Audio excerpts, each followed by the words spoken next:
কোথায় আমার ছোট্ট ছোট্ট দুষ্টু মিষ্টি সোনারা? আজকে আলাউদ্দিন ও আশ্চর্য প্রদীপের ৩ নম্বর পর্ব বা দ্বিতীয় পর্ব তোমাদের আমি পড়ে শোনাচ্ছি। মন দিয়ে শোনো। আলাউদ্দিন তো সিঁড়ি বেয়ে গর্তে নেমে গেল। সে ৩টে ঘর পেল, বাগান পেল, মঞ্চও পেল। সেই মঞ্চে তখন সেই বাতি জ্বলছে। বাতি জ্বলে আর বাতিটা ঝলমল করে উঠছে। আলাউদ্দিন সেই বাতিটা ধরল, ফু দিয়ে নিভিয়েও ফেলল, সলতেও ফেলে দিল, তেলও ফেলল, যেমন তাকে বলেছিল তার চাচা, ঠিক সে সবই সেরকম করল। বাতি নিয়ে চলল সে উপরের দিকে। সে উপরে উঠে আসলো। তার দুই ধারে সে দেখলো যে গাছে গাছে কত ফুল ফুটে রয়েছে, কত ফল ঝুলে রয়েছে আর দুলছে। এক এক ফলের রং এক এক রকম, এক এক ফুলের রং এক এক রকম। সবটাতেই মন ভরে গেল। আসলে সেগুলো ছিল নানা রকম মণিমুক্ত আর হিরে জহরত। তার একটা একটা দাম কোটি কোটি টাকা। কিন্তু আলাউদ্দিন সেগুলোকে ফুল ফল বলেই মনে করল। গাছ থেকে কতগুলো তুলে নিয়ে নিজের জামার ভিতরে ভরল। তখন চলল সে সেই সিঁড়ি বেয়ে উপরের দিকে। সে সেই গর্তটার মুখে এলো, যেই গর্তটা দিয়ে সে সিঁড়িতে নেমেছিল। সেই ধরিবার জাদুকর তখন গর্তের মুখে দাঁড়িয়ে। তার মুখে একটা ভাবনা চিন্তার ছাপ। তার বুকে একটা বড় রকম শয়তানি উকি দিচ্ছে। কি করে এই মুস্তাফাকে বিপদে ফেলা যায়। কি দুষ্টু চাচা দেখো। সে দেখলো আলাউদ্দিন এসেছে, আর তার হাতে সেই বাতিও রয়েছে, ঠিক যেমনটা সে বলে দিয়েছে। সে তাড়াতাড়ি উঠে বলল, ওরে বাছা, এখন বাতিটা আগে আমার হাতে দে, তারপর গর্ত থেকে উঠে আয়। এই বলেই সে সেই বাতি নেয়ার জন্য হাতটা বাড়িয়ে দিল। আলাউদ্দিনও একেবারে বোকা ছেলে নয়। সে কি জানি কি একটা ভেবে উঠে সে বলল, চাচা, আমি গর্ত থেকে আগে উপরে উঠে আসি, তারপর তোমাকে বাতিটা দেবো হাতে। না না না না না না না, তা হবে না, কড়া গলায় চাচা বলে উঠল। সেই শয়তান জাদুকর বলে উঠল, আগে বাতি আমার হাতে দে, তারপর উঠে আয়। তোমার কথায় কিন্তু আমার মনটা সায় দিচ্ছে না, বলল আলাউদ্দিন। আগে আমাকে এই গর্ত থেকে একটু বেরোতে দাও, তারপর তোমার হাতে বাতিটা দেব। তাহলে তুই মর, হুঙ্কার করে উঠল সেই শয়তান জাদুকর। কি দুষ্টু দেখো। চাপা দেওয়ার জন্য আংটাটাকে ধরল। সঙ্গে সঙ্গেই সেই গর্তের মুখের উপর সেই যে পাথরটা ছিল সেটা চাপা দেওয়ার জন্য আংটাটাকে ধরল। পাথরটা দুম করে গর্তের মুখে ফেলে দিল। গর্তের মুখ বন্ধ হয়ে গেল। কি অবস্থা দেখো, কি বিপদের মুখেই না আলাউদ্দিন পড়ল। ওই গর্ত থেকে আলাউদ্দিনের বেরিয়ে আসার আশা ভরসা সব শেষ হয়ে গেল। গর্তের ভিতরে তখন গভীর অন্ধকার, মরে যাওয়ার ভয়, আলাউদ্দিনের আর্তনাদ, হাহাকার। জাদুকর তখন সেই খড়কুটোর আগুনের উপরে বিড়বিড় বিড়বিড় করে কি সব মন্ত্র পড়ল। কতকগুলো সেই গুঁড়ো গুঁড়ো জিনিস আগুনের উপরেও ছিটিয়ে দিল। তারপর দৈত্য দানবের মতো ধেই ধেই করে কতক্ষণ নাচলো, আর একটা হাঁচি হাঁচলো। তারপর উপরের দিকে একটা লাফ দিল, আকাশে উঠল, চলে গেল আফ্রিকায়। চিন্তা করে দেখো, একটা মাটিতে লাফ দিয়ে এদেশ থেকে চলে গেল আফ্রিকায়। মাটির নিচে সেই গর্তের মধ্যে, গভীর গর্তের মধ্যে গভীর অন্ধকার, আর আলাউদ্দিনের চিৎকার আর হাহাকার।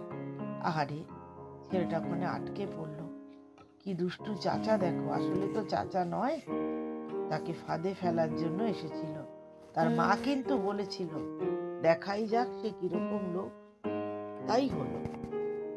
আলাউদ্দিন বারবার ডেকে বলতে লাগলো, চাচা চাচা, আমাকে বাঁচা, আমাকে বাঁচা। কিন্তু এখন কোথায় সেই চাচা, আর কে সেই বাচ্চাকে বাঁচায়? আলাউদ্দিন তখন মাটির ওপর মাথা ঠুকছে, সিঁড়ির ওপর মাথা ঠুকছে, হাত দিয়ে বুক চাপড়াচ্ছে, কিন্তু অন্ধকার আর দূর হয় না, এর মুখটাও ফাঁকা হয় না। কেউ আর হাহাকার শোনে না। ক্ষুধায়, পিপাসায়, হতাশায় আলাউদ্দিন তখন প্রাণ যায় যায় অবস্থা। ওই অবস্থার একদিন গেল, দুদিন গেল, তবু আলাউদ্দিন সেই গর্ত থেকে বেরিয়ে আসার কোনো উপায় পেল না। তখন সে বুঝল সেই বুড়ো তার সাথে কত বড় ছলনা করেছে। আসলে সে তার চাচা নয়, সে একটি মস্ত শয়তান মানুষ। আলাউদ্দিন তখন ভগবানের কাছে প্রার্থনা করতে লাগলো, হে দয়াময়, দয়া করো, দয়া করো, আমাকে দয়া করো, আর আমাকে এই অন্ধকার থেকে উদ্ধার করো, মুক্তি দাও, আমাকে আলো দেখাও। এই সময় আলাউদ্দিনের আঙুলে সেই জাদুকরের দেয়া আংটিটা ছিল। আংটিতে একটু ঘষা লাগলো, তক্ষুনি একটা ভয়ঙ্কর শব্দ হলো, যেন একসঙ্গে 1000 বজ্র পাথরে যেরকম হয় সেরকম আওয়াজ হলো। আর তখনই আলাউদ্দিনের সামনে দেখা দিল একটা দৈত্য। কি সাংঘাতিক! আর চোখ দুটো যেন তার আগুনের গোলা, তার লাল গাল দুটো জ্বালার মতো কালো আর ফোলা, তার চুল দাড়ি সব এলো মেলো, তার হাতে পায়ে নখ যেন বকের মতো বড় বড়, তার পেটটা যেন একটা বড় পিঁপে, বিশাল একটা ড্রামের মতো, বুঝলে? তার দাঁত একটা প্রায় 1.5 হাত লম্বা। সেই দৈত্য আলাউদ্দিনের সামনে কয়েকবার ঘুরপাক খেল, বিকট হাসি হাসলো, বলে উঠল, আমি তোমার গোলাম, আমি তোমার হাতের ওই আংটির গোলাম। কি চাও তুমি? তুমি যা বলবে আমি তাই করব, বলো, শিগগিরই বলো।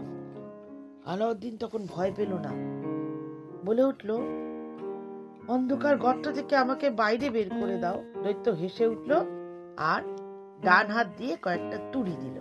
হঠাৎ সেখানে যেন ঝলমল করে উঠল আলো। পরক্ষণে আলাউদ্দিন দেখল সে তার সেই গর্তের ভেতরে আর নেই, সে বাইরে বেরিয়ে পড়েছে। তারপরে দেখল সেই মাঠ, সেই পাহাড়, সেই গাছপালা, দিনের আলো লাগছে কতই ভালো। আলাউদ্দিন সেই গর্তের কাছ থেকে সে দৌড়ে বাড়ি পৌঁছে গেল। আলাউদ্দিন হারিয়ে গেছে, মরে গেছে এই ভেবে তার মা 2 দিন ধরে কাঁদছিল। এখন ছেলেকে দেখে সে ছুটে এলো, আলাউদ্দিনকে বুকে জড়িয়ে ধরল, তার চোখ থেকে জল ঝরতে লাগলো। আলাউদ্দিন কাতর স্বরে বলল, মা, আমার খুব খিদে পেয়েছে, কিছু খেতে দাও। গরিবের ঘরে খাবার সামান্যই ছিল, মা তার ছেলেকে তাই দিল। তাতেই আলাউদ্দিনের পেট ভরে গেল। সে তখন তার মাকে সব ঘটনা খুলে বলল। তারপর জামার পকেট থেকে সেই সব নানা রঙের ফুল ফল ভেবে সে যেগুলো নিয়ে এসেছিল সেগুলো সে বার করলো, মায়ের সামনে রাখলো। ওরা তখন বুঝলো না যে সেগুলো কত দামি। আলাউদ্দিন ঘুমিয়ে পড়ল। পরের দিন ঘুম থেকে উঠে আলাউদ্দিন কিছু খেতে চাইল। তার মা বলল, কিছুই তো ঘরে নেই বাছা, কি তোমাকে দেব? তুলে দিয়ে কিছু সুতো কেটেছি, এখন তাই বাজারে নিয়ে যাই, বেচে কিছু খাবার কিনে নিয়ে আসবো তোমার জন্য। আলাউদ্দিন সামান্য কিছু ভাবলো, বলে উঠল, মা, কাল যে বাতিটা এনেছি সেটাই আমাকে দাও, বাজারে নিয়ে বেচে কিছু পয়সা করি নিয়ে আসি। আলাউদ্দিনের মা তখন দেখলো প্রদীপটা পরিষ্কার নেই, ময়লা হয়ে গেছে। সে তখন প্রদীপটাকে পরিষ্কার করতে লাগলো। বাটিটা মাজবার জন্য সে বাটিটা যেই মাত্র ঘষা দিল, ঘষা দেয়া মাত্রই তখন সে কি একটা বিকট শব্দ, ভীষণ আওয়াজ। তখনই সেখান থেকে একটা দৈত্য বেরিয়ে আসলো।